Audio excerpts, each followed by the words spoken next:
Ya. Iya, Kak.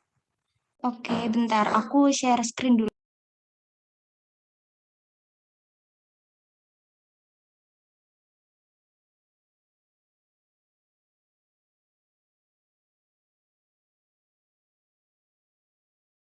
Nah, ini udah kelihatan di kalian belum PPT aku? Sudah, Kak. Udah, Kak. Oke, sebelumnya aku mau bilang makasih juga kalian udah join kelas sosiologi malam ini, walaupun mungkin banyak kerjaan atau mungkin ngantuk ya, tapi aku harap kalian perhatiin materi ini dari awal sampai akhir. Nah, sekarang aku mulai dari pengantar sosiologi dulu. Tapi sebelum itu, aku mau perkenalan dulu karena ini kan juga pertemuan pertama kita ya kan. Jadi aku mau biar kita semakin akrab dulu. Nah, ini biodata kecil aku. Nama aku Naila Magistrani Fatihah. Kalian bisa panggil aku Kak Naila, Kak Lala juga boleh. Hobi aku belakangan ini aku suka diskusi, suka membaca, dan juga suka traveling. Dan saat ini aku sedang menjalani perkuliahan di Universitas Negeri Semarang, ambil jurusan ilmu hukum. Dan kalau misalkan kalian nih mau tanya-tanya soal ke aku, mau bahas materi apa gitu ya, sosiologi ke aku, boleh banget DM aku di @nailafatihah. Mungkin udah cukup ya perkenalannya, kita akan langsung masuk ke materi pertama, yaitu definisi sosiologi dari pandangan-pandangan nih para tokoh. Sebelum itu, aku mau tanya dulu nih, sejauh kalian belajar sosiologi ya, menurut kalian sosiologi itu seperti apa sejauh kalian kenal? Ada yang mau speak up mungkin, mau jawab langsung, aku tunggu nih sebelum aku yang jelasin. Hubungan antar manusia, Kak. Masyarakat, mungkin Hubungan gitu. antara masyarakat. Ya, iya ada benarnya sih. Yang lain gimana? Mempelajari tentang apa yang terjadi di masyarakat. Betul, betul. Nah, jadi di sini ada beberapa gambaran ya kalau dari tokoh-tokoh dan tadi yang kalian sebutin itu benar karena kalau menurut Auguste Comte sendiri, ilmu sosiologi itu adalah ilmu yang mempelajari pertemanan dalam masyarakat. Kemudian diuraikan lagi nih sama beberapa temennya. Yang pertama ada Emile Durkheim yang mengatakan kalau ilmu sosiologi itu ilmu yang mempelajari bagaimana seorang individu bertindak, bagaimana seorang individu berperasaan, dan berperilaku untuk nantinya bisa berinteraksi sama lingkungannya. Terus ada lagi nih dari Max Weber. Max Weber berpendapat kalau ilmu sosiologi itu ilmu yang mempelajari tindakan-tindakan sosial yang dilakukan oleh satu individu. Nah, nanti kita akan belajar nih tindakan sosial. Terus ada juga yang menarik nih dari William dan Mayer. Kata mereka, ilmu sosiologi itu ilmu yang berasal dari hasil penelitian ilmiah mengenai lembaga-lembaga sosial dan juga organisasi sosial.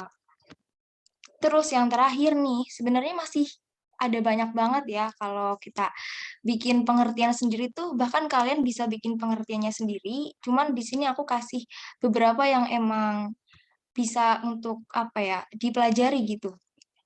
Terus ini yang terakhir ada dari Pitirim Sorokin. Benar banget tadi ada yang mention ya kalau sosiologi itu mempelajari hubungan dari satu individu ke individu lain, individu ke kelompok lain, dan hubungan itu saling mempengaruhi kayak gitu. Dan kalau kalian mau baca-baca lagi gitu ya pengertian sosiologi, misalkan masih kurang nih pengertiannya, kalian bisa langsung lihat di link yang website yang aku kasih di bawah ini. Mungkin bisa membantu kalian untuk lebih ngerti gitu ya sosiologi itu kayak gimana. Oke, aku mau next slide dulu.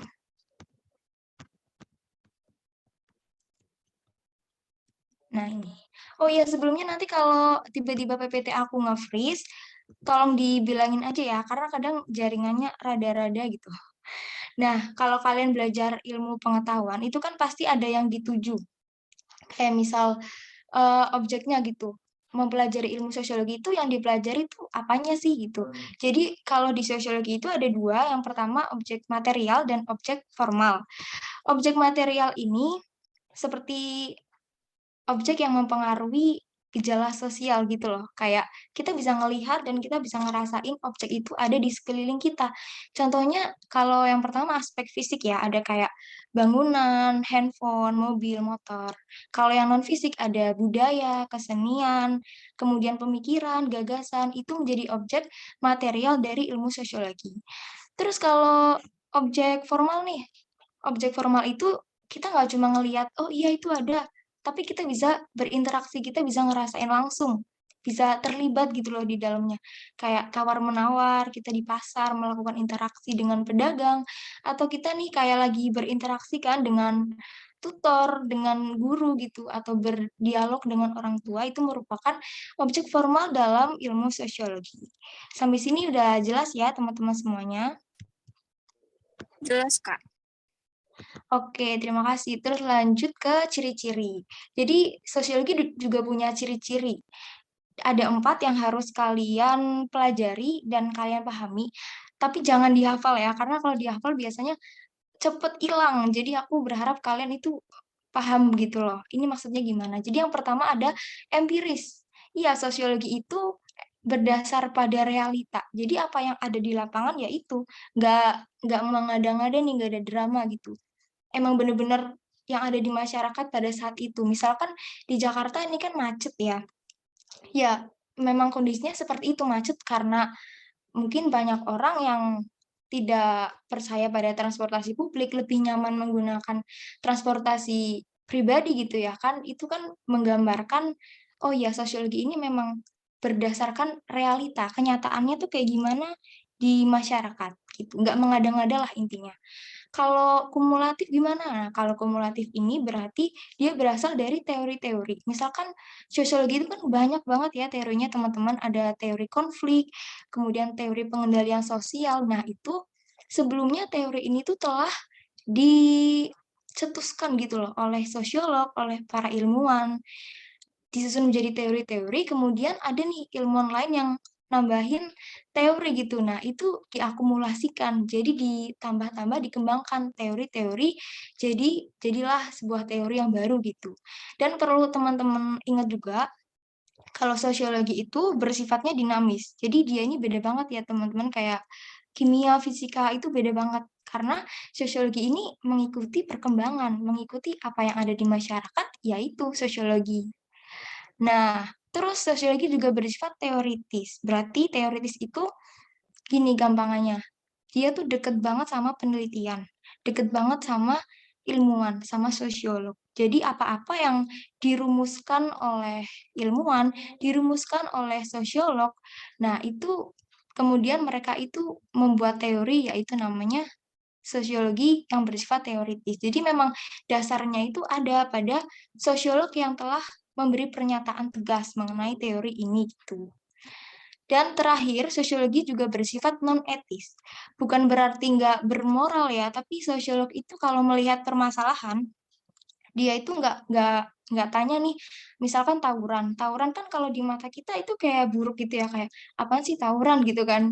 Nah, tapi kalau di sosiologi sendiri, sosiologi itu nggak menjudge ini buruk, ini baik, tapi dia lebih mempertanyakan kok bisa terjadi tawuran ya, penyebabnya apa, terus akibat yang ditimbulkan gara-gara tawuran tuh gimana gitu. Jadi kalau gampangnya sosiologi itu nggak kayak netizen Indo sih yang suka ngehujat gitu ya. Dia lebih objektif dan realistis aja. Nah, mungkin itu ciri-cirinya, semoga bisa dipahami ya teman-teman. Aku mau langsung next slide aja.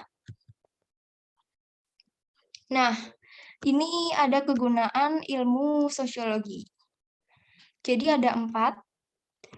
Nah, setiap ilmu itu kan pasti ada fungsinya ya, nggak mungkin ilmu tiba-tiba hadir terus nggak ada kegunaannya, itu kan nggak mungkin. Sosiologi juga gitu. Sosiologi hadir di tengah-tengah masyarakat khususnya untuk yang pertama merencanakan sesuatu dalam masyarakat itu.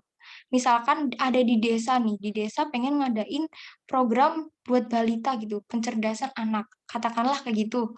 Nah, sosiologi ini hadir untuk memberi masukan-masukan, memberi arahan, bimbingan, gimana caranya agar program yang disusun itu benar-benar nanti bisa membantu dan menjadi apa yang diperlukan oleh masyarakat gitu. Jadi emang terstruktur dan sistematis kalau sosiologi.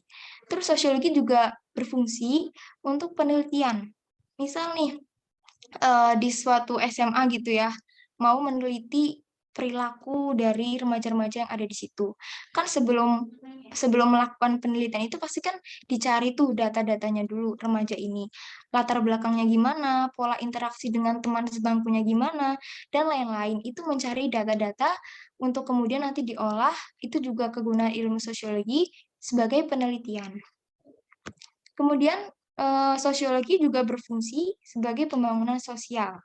Nah, ini lebih sistematis dan terarah sih teman-teman. Karena misalkan di suatu desa ya, ingin menjadikan desa itu makmur, sejahtera. Maksudnya ingin melakukan perubahan gitu. Perubahan yang secara ya emang berubah ke arah yang lebih baik. Ini menggunakan ilmu-ilmu sosiologi, menggunakan teori-teori yang ada dalam sosiologi. Kayak gitu teman-teman.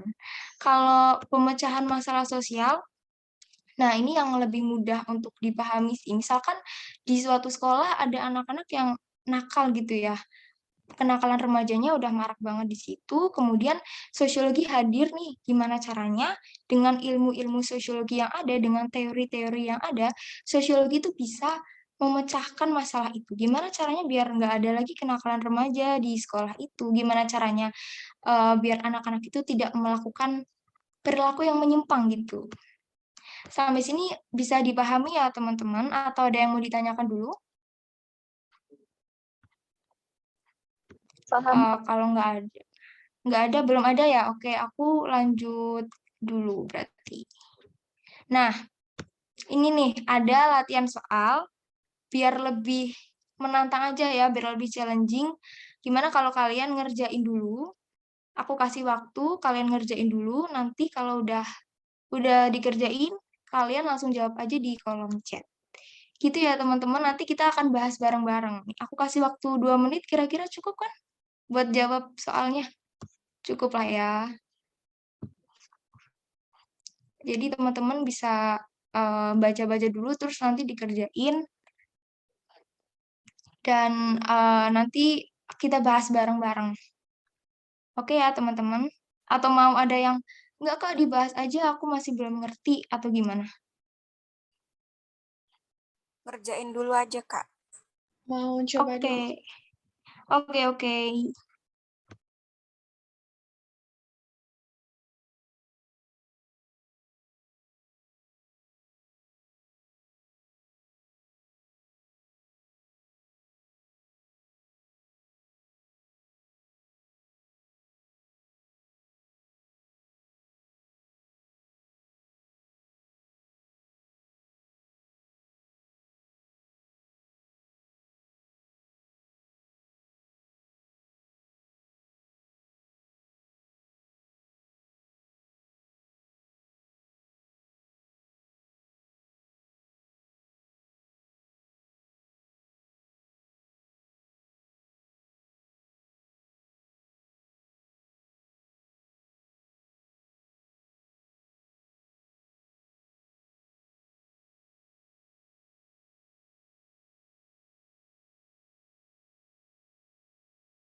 Oke teman-teman, kalau di sini aku lihat jawaban kalian rata-rata nomor 1 E gitu ya, dan nomor 2 C. Oke, kita bahas dari nomor 1 dulu nih. Penelitian awal para sosiolog menyatakan bahwa penyebab banjir karena banyak warga membuang sampah, lalalala. Berarti dari awal itu kan ada penelitian awal gitu ya. Ini sebenarnya bisa jadi kata kunci loh teman-teman. Kalau teman-teman jeli ya, penelitian awal para sosiolog. Ada penelitian dari para ilmuwan kemudian menjelaskan, menegaskan bahwa penyebab banjir lalalala.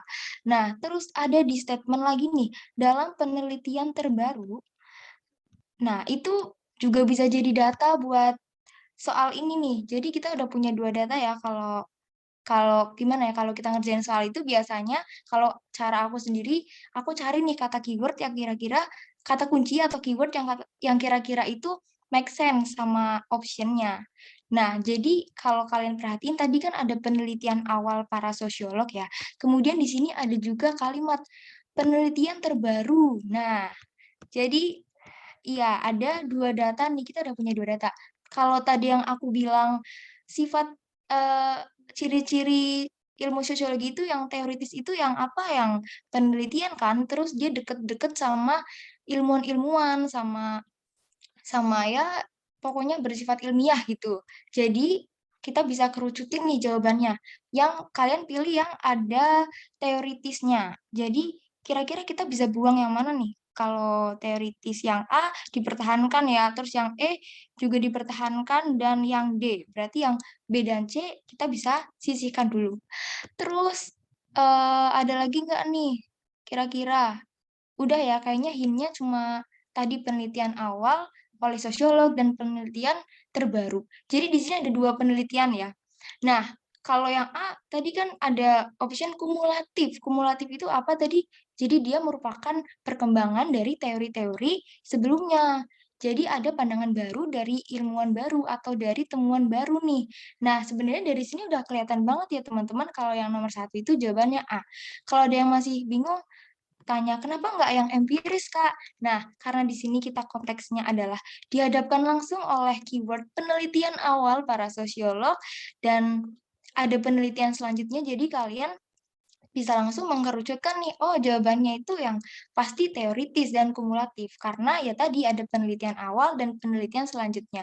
Artinya banyak teori yang akan nanti dikembangkan gitu. Nah, kenapa nggak non-etis, Kak? Karena kalau non-etis tadi kan, dia sangkut pautnya sama nilai gitu ya, sama moral, ini baik atau enggak. Nah, tapi di sini lagi-lagi kita dihadapkan oleh soal yang memang menyajikan penelitian, dan ini sudah bisa dikatakan sangat ilmiah ya, teman-teman.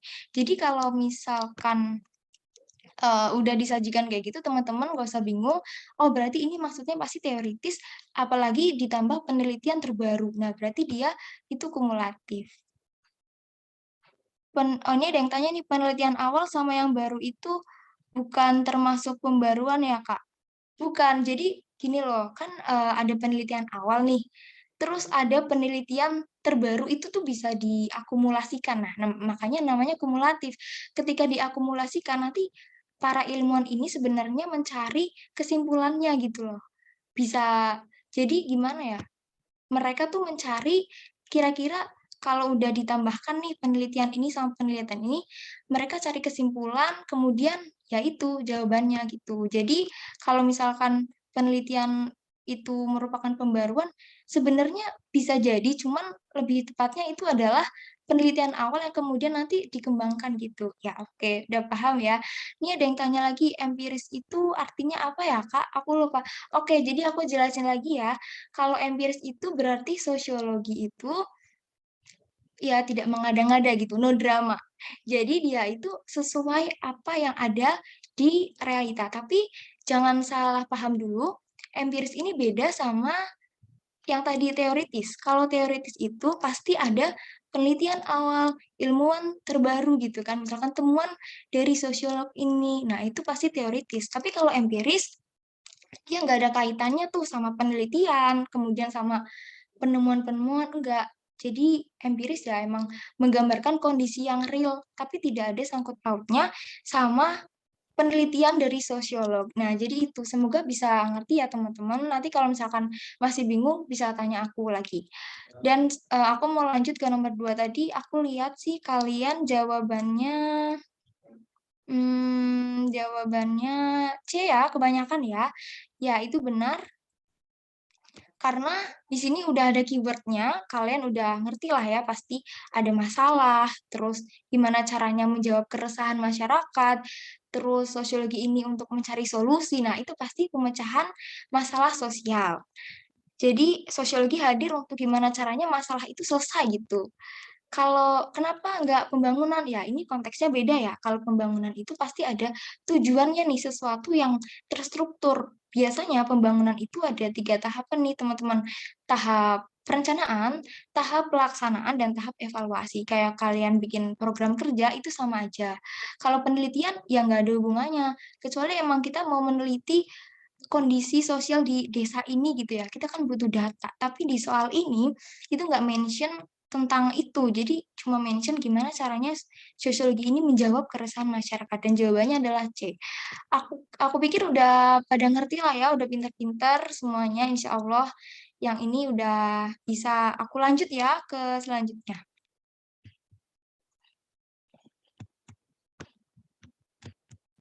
Nah, bab yang selanjutnya itu ada interaksi sosial. Jadi sebelum aku masuk nih interaksi sosial itu, aku yakin kalian udah ngerti sih, pasti udah dijelasin kan sama guru kalian atau kalian udah baca-baca sendiri referensinya. Interaksi sosial adalah hubungan satu individu dengan individu lain yang saling timbal balik gitu, saling mempengaruhi. Contoh nyatanya kayak pacaran aja misal, pacaran kan ada hubungan gitu kan, ada interaksi pasti dari satu pihak ke pihak lain.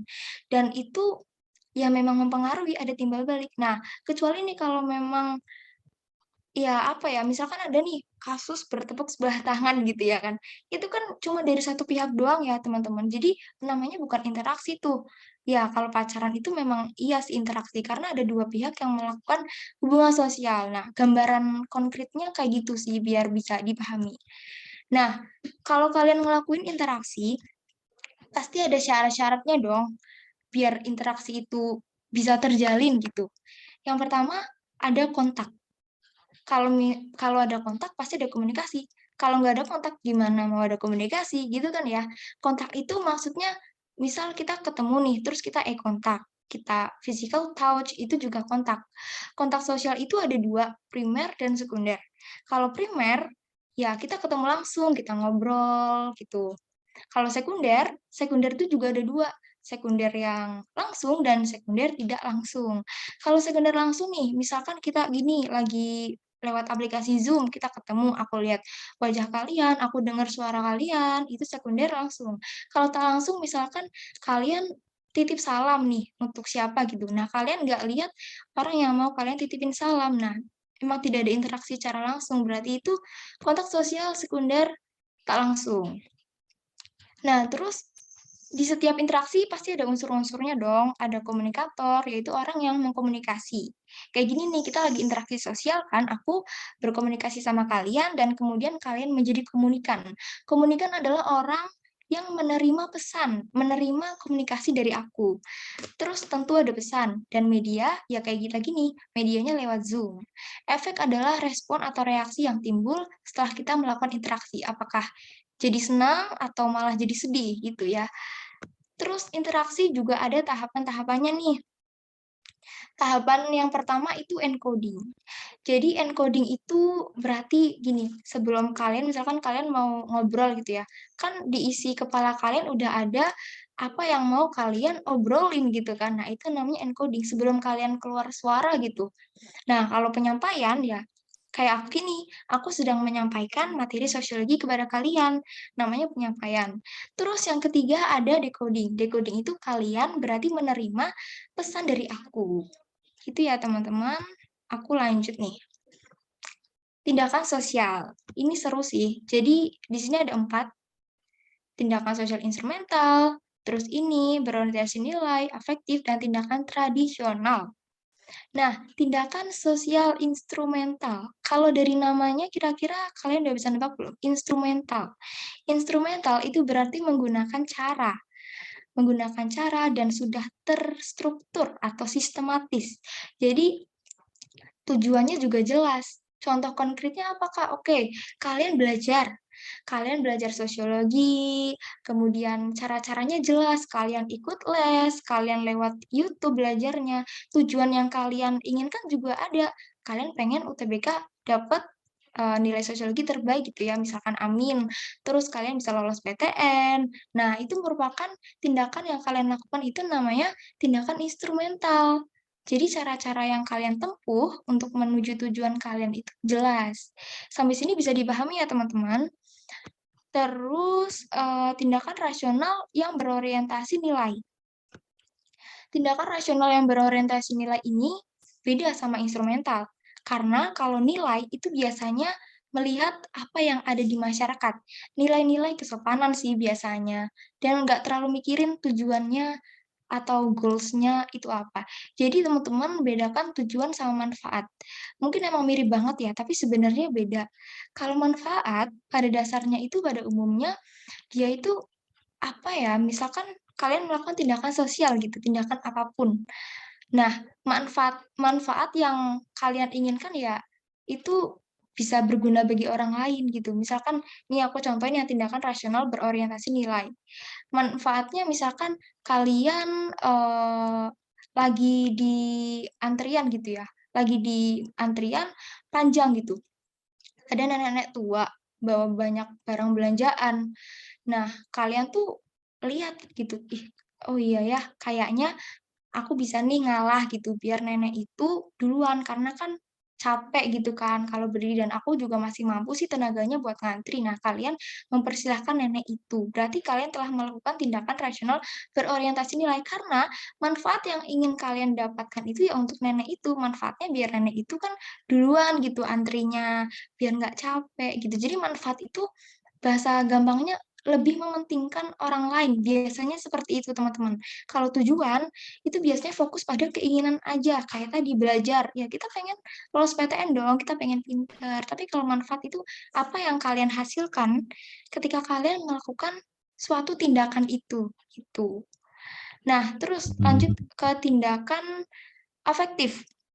Tindakan afektif menurut aku ini yang paling bisa dibedain sih. Karena dia itu nggak rasional. Kalau kedua tadi itu kan rasional, masih menggunakan logika tuh. Ada cara berpikirnya tuh ada gitu loh. Kalau afektif, ini sama sekali nggak rasional teman-teman. Jadi misalkan pas kecil kalian minta dibeliin es krim, tapi orang tua kalian nggak mau, nggak ngebeliin. Nah, terus kalian tuh marah tuh, banting gelas, banting apapun gitu ya, banting vas, banting lemari misalkan. Nah, itu tuh yang kalian lakukan sebenarnya adalah tindakan afektif karena di bawah alam bawah sadar kalian gitu loh dan itu tuh bener-bener tidak kalian pikirkan matang-matang dan hanya berdasarkan pada perasaan kalian saat itu. Kalau kalian marah ya misal banting meja, banting pintu kayak gitu ya misalkan. Nah, terus ada nih tindakan tradisional. Ini sih yang paling juga juga paling beda banget karena tindakan tradisional ya as we know kayak ada ngaben di Bali, upacara pembakaran mayat ya. Terus ada sekaten, ada sedekah laut di pantai ini, pantai itu. Jadi emang tradisional itu berarti berdasar nenek moyang. Apa-apa yang diajarin sama nenek moyang terus dilakuin lagi, nah itu namanya tindakan tradisional. Memang cenderung tidak logika gitu loh, nggak rasional kayak kedua tadi, instrumental dan berorientasi nilai. Sampai sini aku mau cek kira-kira ada yang mau ditanyain dulu nggak teman-teman? Enggak, Kak. Oke, kalian semua pasti udah ngerti lah ya, udah pintar-pintar semua ini di sini. Dan aku lanjut ke faktor terbentuknya interaksi. Ini mungkin kalian udah sering lihat kata-kata ini, udah sering dengar, sering baca ya, karena mungkin dari SMP udah dijejelin imitasi, identifikasi, simpati, dan lain-lain. Jadi, jangan dihafal, rules-nya adalah jangan dihafal. Aku pengen kalian bener-bener ngerti kenapa ada imitasi, bisa terjadinya karena apa, akibatnya gimana. Nah, aku bakal mulai dari imitasi dulu. Imitasi gampangannya kalian mengidolakan Jennie Blackpink ya misalkan. Kalian lihat tuh rambutnya cakep ya kan, terus kalian pengen, aku mau ke salon besok, terus mau jadi kayak Jennie Blackpink, rambutnya dicet-cet, terus apa namanya, digunting gitu ya, maksudnya dipotong rambut yang bener-bener mirip kayak dia gitu loh. In case biar ya mirip aja gitu. Itu namanya imitasi. Berarti kalian telah meniru sosok yang kalian inginkan, sosok yang kalian idolakan.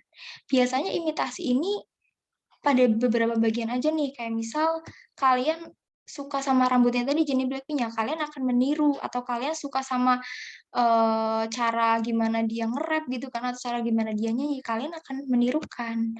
Seperti itu. Kalau mau jadi anime. Nggak tahu deh, aku bukan ibu ya guys. Mungkin ada yang bisa menjawab kalau mau jadi anim gimana Kak cara mengimitasinya. Oke, aku lanjut ke identifikasi dulu ya teman-teman. Kalau identifikasi ini emang saudaranya imitasi sih, tapi aku rasa mereka adalah dua hal yang berbeda. Karena kalau imitasi, kalian tuh ibaratnya udah melakukan sesuatu biar gue mirip sama Jennie Blackpink gitu kan. Tapi kalau identifikasi enggak, itu baru kayak keinginan gitu loh. Contohnya nih ya, aku kasih contoh. Kalian pasti ngefan gak sih sama Kak Maudy Ayunda? Ya ampun, aku juga ngefan banget kan. Terus kayak lihat Kak Maudy tuh dia sekolahnya di Oxford gitu kan, di Stanford. Terus dia juga nyiptain lagu, dia main film. Itu kan, wah siapa sih yang nggak pengen jadi dia? Tapi keinginan itu hanya kayak di hati kita gitu loh. Aku pengen banget kayak dia. Setelah kita ngelihat perilakunya gimana, setelah kita ngelihat achievement-nya dia gimana, kalian pengen kayak dia gitu. Itu namanya identifikasi. Tapi di sini poinnya adalah kalian belum sempat menirukan. Kalian belum tuh yang namanya ikut-ikut bikin lagu atau ikut main film, itu belum, hanya sebatas kalian keinginan kalian gitu, hasrat. Kak, identifikasi bukannya kayak imitasinya lebih jauh ya, kayak lebih parah dari imitasi gitu.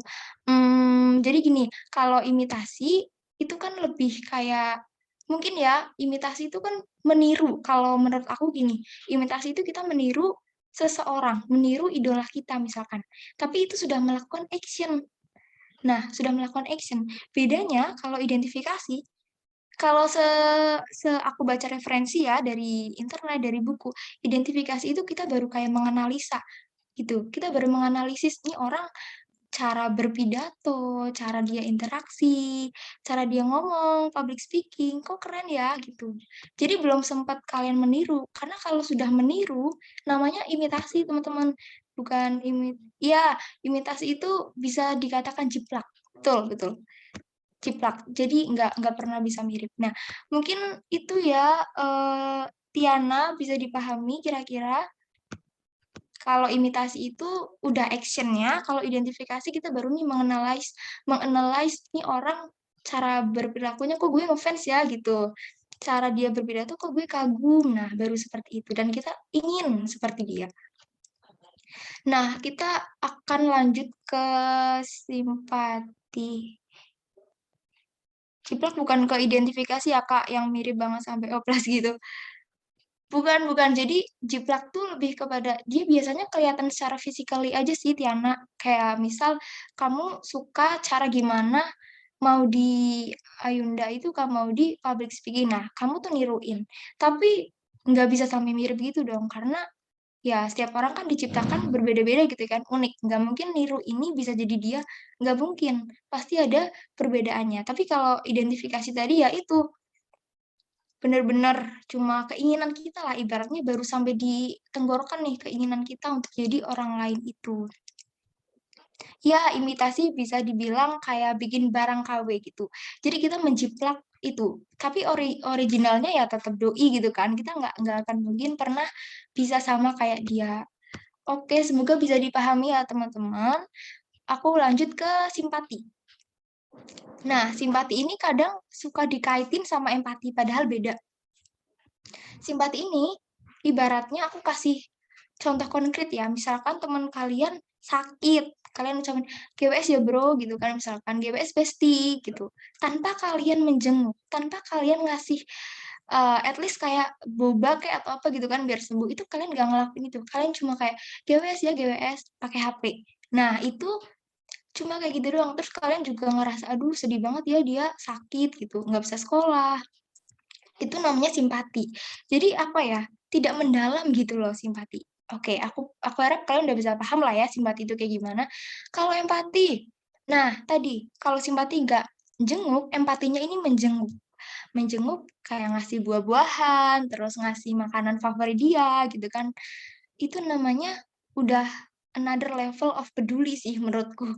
Karena kalau simpati cuma kayak zet gitu loh, perasaannya cuma ya udah perasaan hilang. Tapi kalau empati bener-bener kalian mengerahkan tenaga kalian, terus meluangkan waktu buat menjenguk, bener-bener apa ya, ngasih bantuan gitu. Dan kalau misalkan contoh juga nih ada misalkan orang kecelakaan kan biasanya kayak ya Allah kasihan banget gitu kan, atau malah ada yang ngefoto-foto, duh parah banget itu mah. Nah biasanya itu namanya simpati doang, kayak aduh kasihan banget ya, aduh itu simpati. Tapi kalau empati kayak ya Allah kasihan banget orang kecelakaan, ayo kita bawa ke rumah sakit. Nah itu baru namanya empati. Dan kalau di agamaku ya, agama Islam, jadi empati itu emang lebih apa ya, sangat-sangat dihargai gitu. Maksudnya empati itu benar-benar tindakan yang terpuji kalau di agamaku ya. Karena kita bisa merasakan apa yang orang lain rasa. Selain itu, empati juga kita ngasih nih apa yang kita bisa kasih ke orang yang memang lagi membutuhkan pada saat itu. Iya bener Diana, empati itu kayak ada actionnya betul. Kalau simpati itu cuma kayak bisa dibilang omdo sih, tapi aku nggak bilang simpati jelek ya. Simpati itu udah bagus loh punya sikap simpati. Jadi kan kita kayak ngerasa bisa ngerasain juga nih, misalkan orang ada orang apa teman kita misalkan bapaknya meninggal gitu kan. Terus kita bersimpati, mengucapin belasungkawa itu bagus. Tapi kalau empati itu ya kita ke rumahnya, bantu-bantuin apa yang dia perlu, menghibur dia secara langsung. Jadi ada actionnya. Iya, betul banget. Udah paham ya sampai di sini?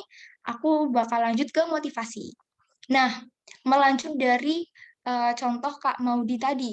Kalian melihat sosok Kak Maudi itu kan keren banget, keren gila. Bisa sekolah di luar negeri, terus habis itu, aduh keren banget lah pokoknya kalian. Secara nggak sadar kalian menjadikan Kak Maudi itu motivasi kalian. Motivasi kalian untuk bukan jadi kayak dia sih, at least kalian itu berubah gitu loh. Berubah meniru orang-orang yang emang sukses gitu. Jadi motivasi itu semacam kayak ada dorongan gitu loh. Dorongan tiba-tiba zet gitu. Ih, kok kamu Maudi keren banget gitu kan. Terus aku mau habis ini belajar, aku habis ini harus rajin, nggak boleh scroll-scroll sosmed mulu gitu kan. Aku harus bisa bisa berubah. Nah, itu namanya motivasi. Jadi apa ya namanya, ada tindakan yang kita lakukan setelah kita melihat seseorang, sosok yang kita impikan gitu loh. Tapi bukan berarti kita mau mencontoh kayak dia ya, bukan. Memotivasi lebih kepada diri kita itu kita maksimalin gitu, untuk lebih baik dari diri kita yang sebelumnya. Itu motivasi. Kalau sugesti, sugesti ini contoh nyatanya aja ya, contoh nyatanya. Misalkan kalian punya dokter, dokter itu udah langganan banget, udah dari kalian kecil lah, kalian udah berobatnya di situ mulu, dan keluarga kalian juga emang udah percaya sama dokter itu, tanpa tanpa kalian itu cari dokter lain, terus cek-cek itu kan, ini dokter bagus nggak sih gini, enggak, tapi kalian udah bener-bener kayak percaya, terus kalian yakin kalian sakit ke dokter itu, kalian bakal sembuh, nah itu kalian udah tersugesti sama dokter itu. Pasti ada lah ya, bahkan aku pun gitu, kalau memang sakit ya nggak mau ke dokter lain, nggak tahu kenapa gitu loh teman-teman. Jadi kayak udah tersugesti nih, dokternya ajaib banget gitu, udah bisa mensugesti kalau aku berobat ke dia ya cuma dia yang bisa nyembuhin gue gitu loh misalkan. Ya itu, jadi udah ngasih pengaruh, ibaratnya pengaruh kita, pengaruh yang positif ya, karena ya kita berobat ke dia tujuannya ya biar sembuh lah ya. Nah, secara nggak langsung itu, ya itu kita tersugesti tanpa kita mikir-mikir tuh, kayak ini dokter pengalamannya kayak gimana, enggak. Jadi langsung kayak, ya udah kalau misalkan percaya sama dia, tersugesti, "Ah, bisa sembuh nih, bisa sembuh." Itu beneran bisa ada kasus yang kayak berhasil gitu, gara-gara sugesti. Nah, itu the power of sugesti gitu. Terus, ada yang mau ditanya lagi kah teman-teman sebelum aku lanjut, next slide? Belum ya, belum ada. Udah ngerti semua sih, aku yakin ini. Jangan dihafal, cukup dipahami aja. Oke, lanjut nih kata Denal. Oke, lanjut. Nah, bentuk interaksi sosial. Kalau tadi kita belajar faktor-faktor yang mempengaruhi interaksi sendiri, sekarang kita mempelajari bentuknya. Secara umum, bentuk interaksi sosial itu ada dua. Ada asosiatif dan juga disosiatif. Asosiatif itu adalah bentuk interaksi yang positif, yang bisa menciptakan persatuan, merekatkan hubungan. Nah, disosiatif ini kebalikannya. Disosiatif itu yang negatif, berarti bisa menciptakan perpecahan, pertengkaran, terus memutus silaturahmi, itu bisa. Nah, dimulai dari asosiatif dulu nih, teman-teman. Mungkin kata-kata ini ya, asosiatif itu udah asimilasi, akulturasi, dan lain-lain udah sering kalian baca, tapi nggak ada masalahnya kan kalau kita review lagi. Kalau asimilasi itu, aku mengibaratkan kalian nyampurin minyak sama air. Apakah bisa bersatu minyak dan air? Oke lah, mungkin bisa apa ya namanya, bisa nempel-nempel gitu ya, tapi nggak mungkin itu bisa jadi air minyak yang kayak dikudek bisa bisa nyatu tuh nggak bisa. Aduh sorry, kebalik, maksudnya akulturasi. Nah, akulturasi ini, oke kita ke akulturasi dulu ya teman-teman. Aduh maaf banget. Akulturasi contohnya adalah minyak dan air. Nah, jadi berpadunya dua unsur, berpadunya dua budaya, tanpa menghilangkan kekhasan budaya itu sendiri. Minyak sama air kalau nyatu, pasti minyaknya itu masih kelihatan, airnya juga masih kelihatan. Gitu contohnya. Kalau contoh yang benar-benar ada, kalian pernah lihat nggak Masjid Menara Kudus? Masjid Menara Kudus itu, menaranya itu bentuk pura, karena dia mengadaptasi dari unsur Hindu, unsur budaya Hindu. Sedangkan masjid ini kan fungsinya ya sebagai tempat ibadah umat Islam. Jadi memang sendiri-sendiri nih, unsur Islamnya ada, unsur Hindunya juga ada. Jadi nggak bisa nyatu tuh. Itu namanya akulturasi, kayak air sama minyak tadi. Emang bener-bener ada khas yang masih menonjol gitu loh dari dua unsur ini. Nah, kalau asimilasi, contohnya air sama kopi.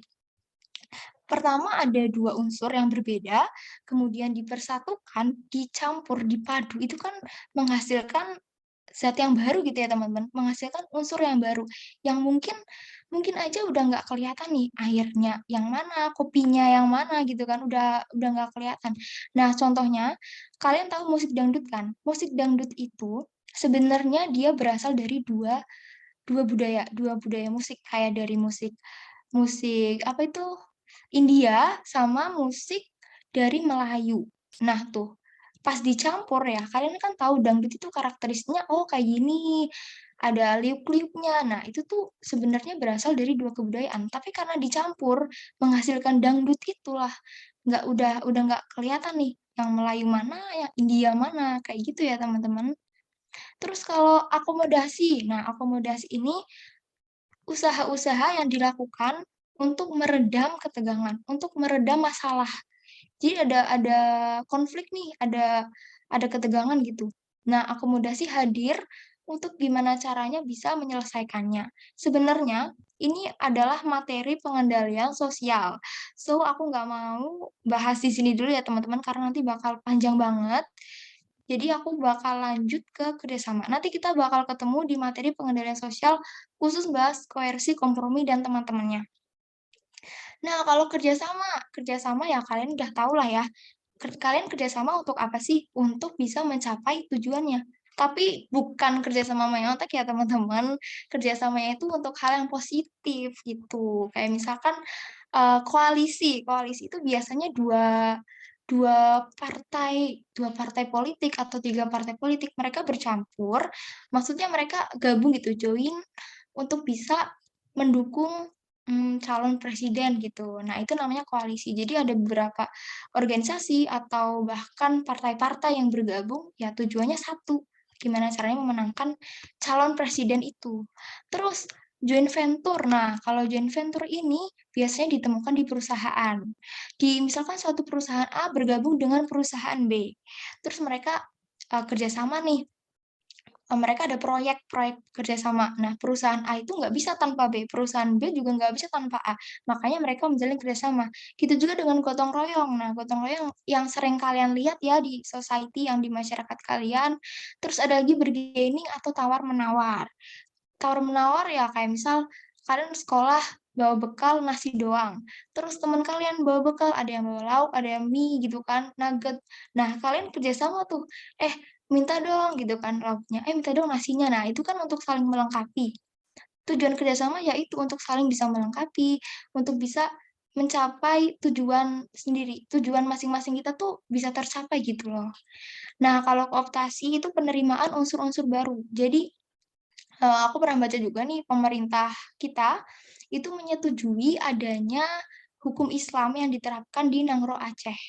Nah, jadi kan sebelumnya nih, kalau kooptasi itu belum ada sebelumnya. Tapi kemudian ada diskusi, ada musyawarah, sepakat untuk mengadakan, untuk mengaplikasikan itu tadi, suatu hukum Islam, suatu peraturan baru yang baru gitu, benar-benar baru, terus diaplikasikan, yaitu namanya kooptasi. Ya tujuannya sama sih, biar masing-masing pihak itu ya memang mendapatkan keadilan, gak ada yang namanya ketimpangan kayak gitu.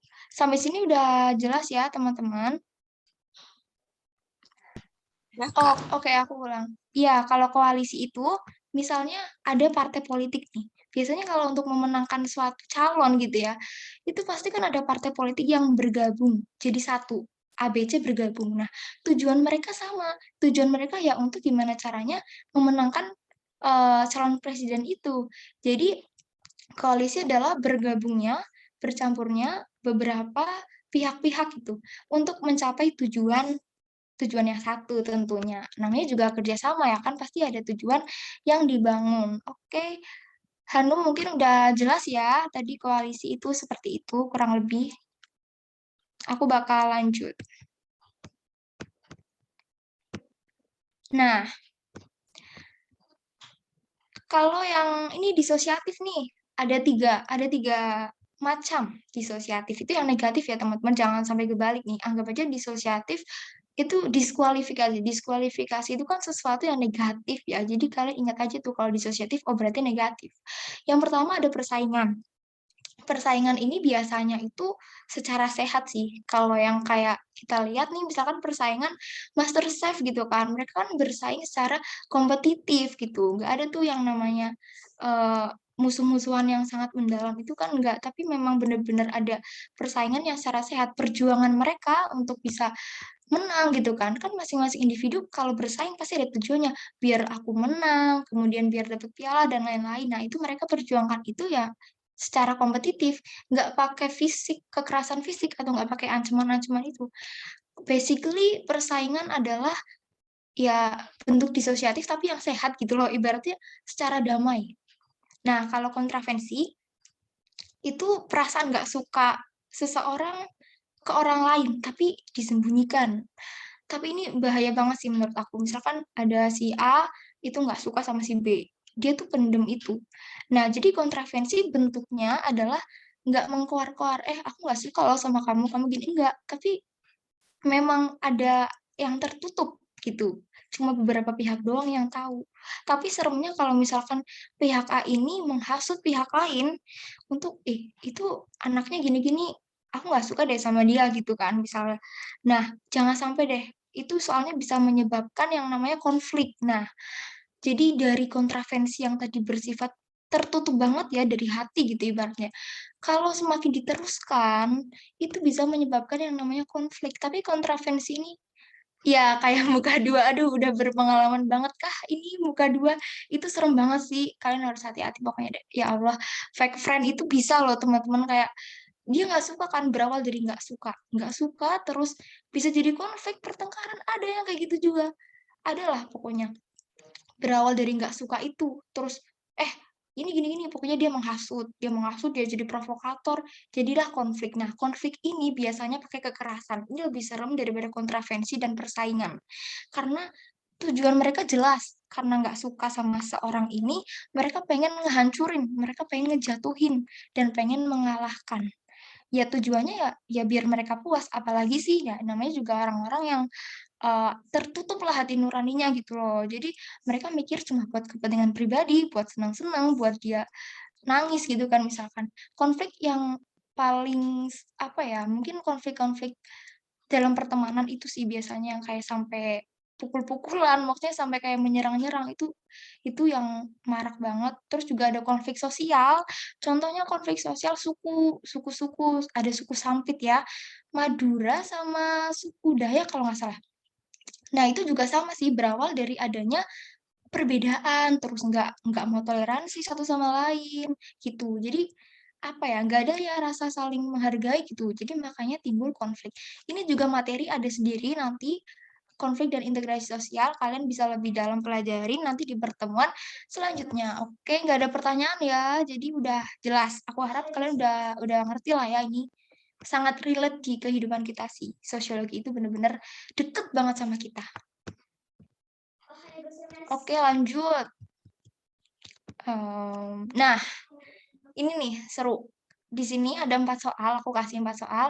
Kalian harus ngerjain waktunya 4 menit aja ya. Ini gampang kok, soalnya kok nanti kayak tadi lagi ya, nanti kita bahas. Sekarang kalian kerjain dulu, waktunya 4 menit. Kalau udah selesai, langsung jawab di kolom chat. Oke, selamat kerjain.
Oke, karena yang jawab udah lumayan banyak ya, dan aku senang banget sih lihat antusias kalian untuk kerjain soal ini. Makasih banyak lah pokoknya.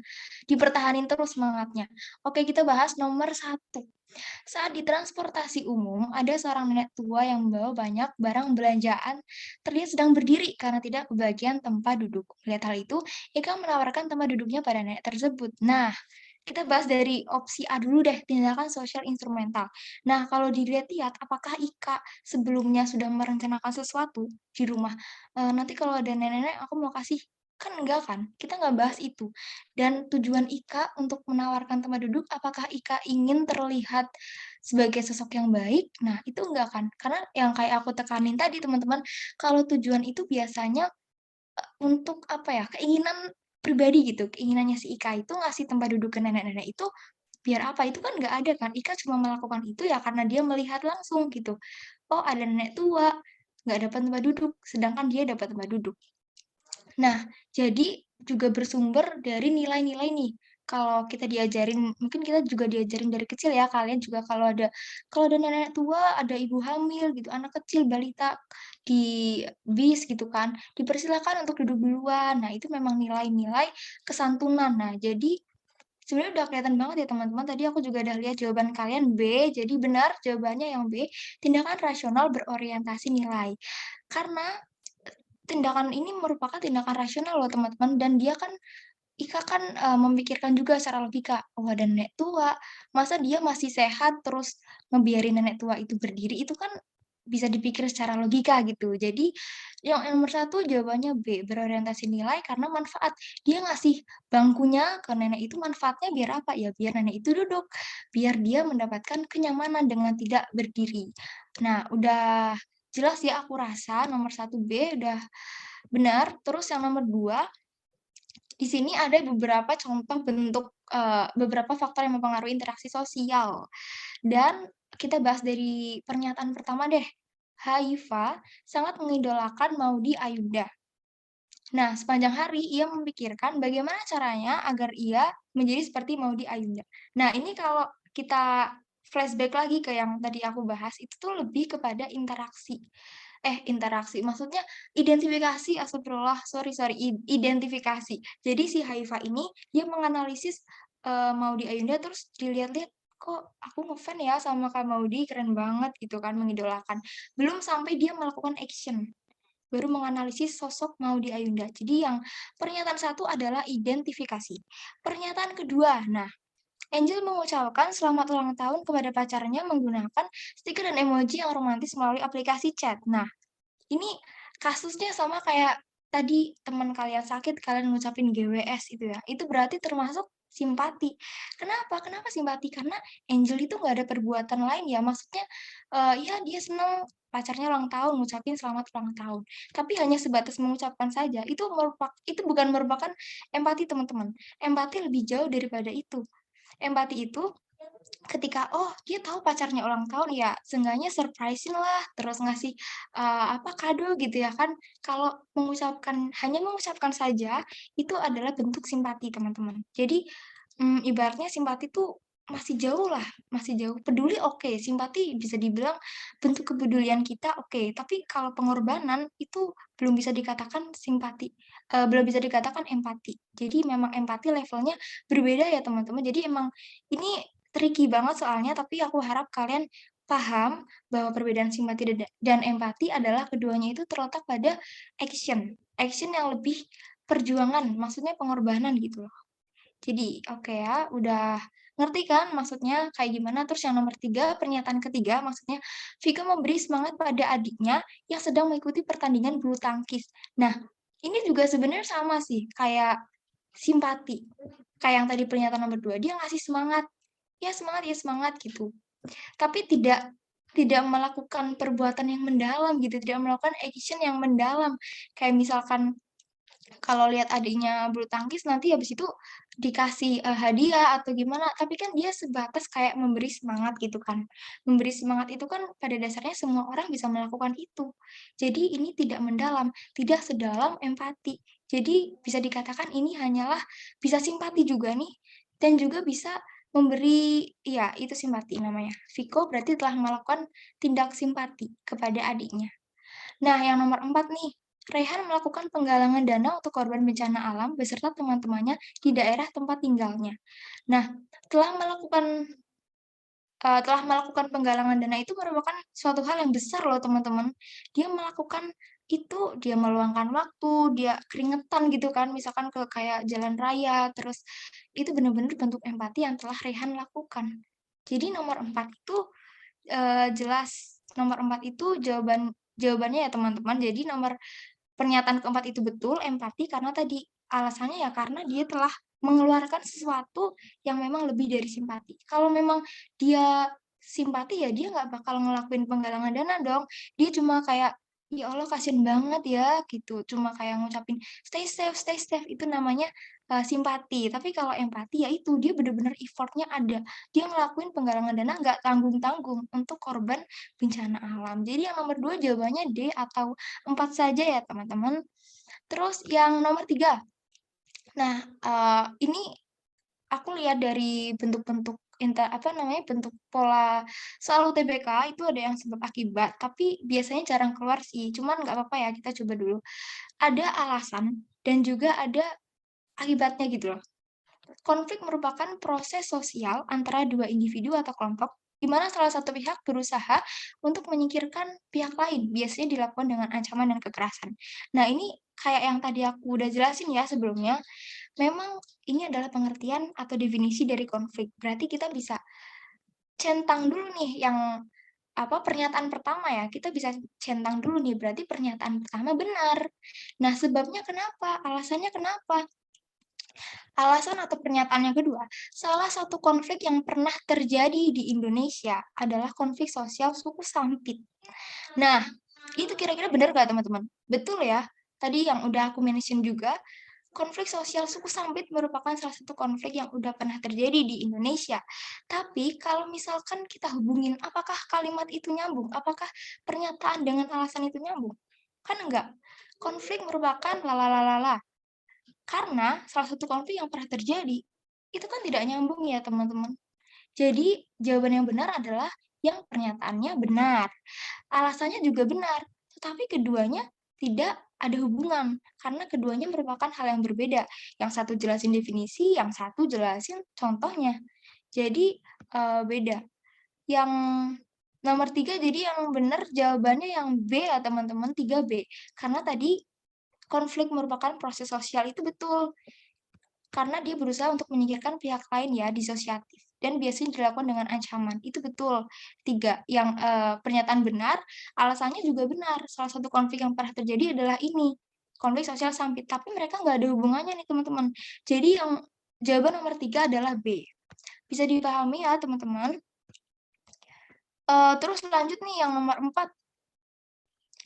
Anggi memiliki hobi melukis sejak ia kecil. Cita-cita terbesarnya adalah menjadi seorang pelukis handal. Untuk mencapainya, Anggi giat mengikuti kursus melukis dengan pelukis profesional. Tak hanya itu, ia juga membuat karyanya sendiri untuk dipajang di pameran seni. Tindakan Anggi tersebut didorong oleh faktor jadi dia punya sebuah cita-cita. Ini yang perlu kita highlight. Dia punya sebuah cita-cita untuk menjadi seorang pelukis. Dan untuk meraih cita-cita itu, dia tuh nggak kayak mageran atau cuma diem doang menunggu keajaiban dari langit, tapi dia benar-benar memperjuangkannya. Dari sebuah cita-cita loh teman-teman, cita-citanya dia berjuang untuk gimana caranya biar jadi pelukis handal. Ya dia ikut kelas melukis, kemudian dia mencoba memamerkan karya-karyanya mungkin di sosial media atau di pameran seni, art gallery. Nah, untuk bisa mencapai cita-citanya itu, berarti yang paling tepat adalah jawabannya yang nomor 4D, motivasi. Kenapa motivasi ya tadi? Karena ada suatu hal yang menjadikan dia itu tergerak. Motivasi adalah dorongan yang bisa bikin kita itu bergerak ke arah yang lebih baik. Artinya kita mau nih naik derajatnya gitu ibaratnya. Kita mau ada something yang kita rubah, ada something yang kita achieve. Itu adalah motivasi. Dan motivasinya Anggi itu adalah yaitu tadi dia punya cita-cita untuk menjadi pelukis handal. Nah, itu kemudian dia jadikan terus-terusan motivasi, dia usaha, dia berdoa, gimana caranya jadi pelukis handal. Nah, jadi yang 4 jawabannya motivasi ya teman-teman. Jelas bukan identifikasi dong, karena identifikasi tadi kan sebatas keinginan ya kalau aku udah jelasin.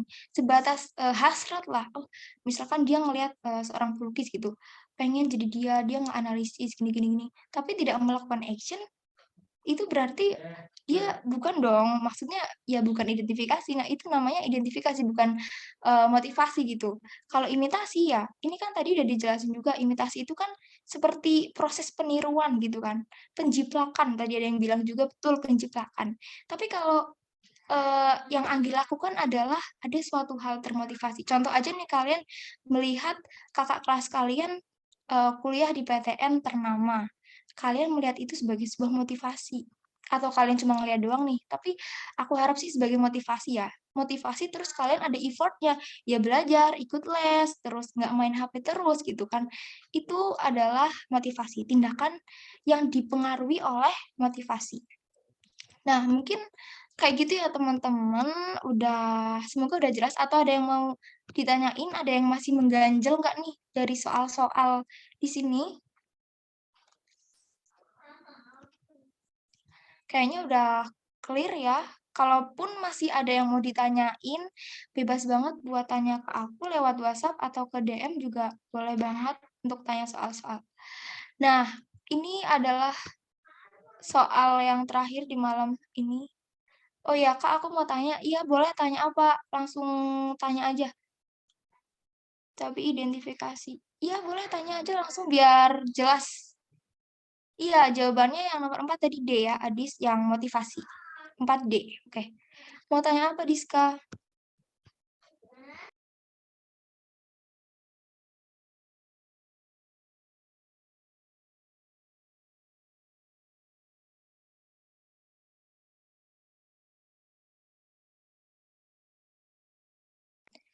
Oh, berarti kalau udah dilakuin, kelasnya kayak gimana? Kayak imitasi gitu? Jadi bukan hasrat. Nah, kalau kebetulan kalau dari referensi yang tadi aku baca itu memang hanya keinginan nih, tapi ternyata ada sumber yang menyebutkan ya kalau memang identifikasi itu pengertiannya udah melakukan effort. Berarti sama kayak imitasi dong, hampir sama dong.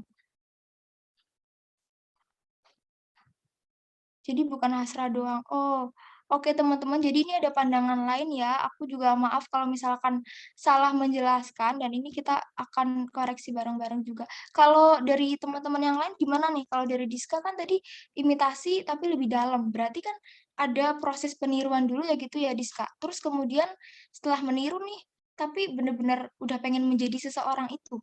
Kayak gitu atau bukan?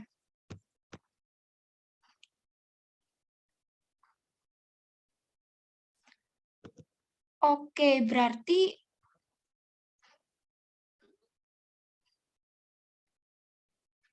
oh gitu. Oh, jadi kalau aku bisa simpulin, identifikasi itu benar-benar menyeluruh dari awal, dari apa, look misalkan ya dari ujung rambut sampai ujung kaki ya kalau yang kata Diska tadi menyeluruh gitu. Oke, aku minta tolong dikoreksi ya teman-teman karena bisa aja aku salah lihat referensi mungkin. Jadi oke, nah, iya.